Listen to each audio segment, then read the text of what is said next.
నూతన సంవత్సరాన్ని ప్రారంభించుకుంటున్న మనందరం కూడా గుర్తుంచుకోవాల్సింది ఏమిటి అంటే, ఈ నూతన సంవత్సరం మనకి దేవుని యొక్క కృప, దేవుని యొక్క ఆశీర్వాదం, దేవుని యొక్క దీవెన.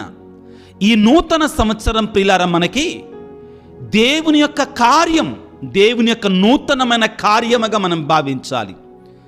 మనకంటే శ్రేష్ఠులు, మనకంటే మంచివారు, మనకంటే గొప్పవారు, మనకంటే అధికులు లోకానుసారముగా ప్రియులారా గడచిన సంవత్సరం ఎంతోమంది కాలం చేశారు, జీవితాన్ని ముగించారు.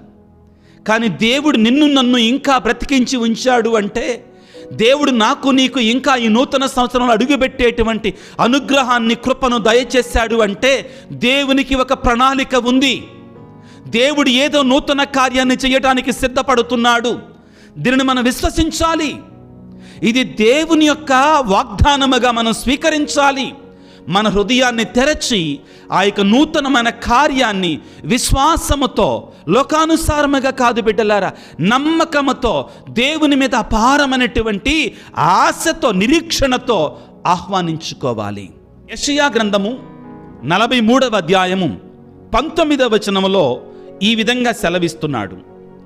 ఇప్పుడు నేను ఒక నూతన కార్యమును చేసేదను, అది తక్షణమే జరుగును, మీరు దానిని వెంటనే చూతురు.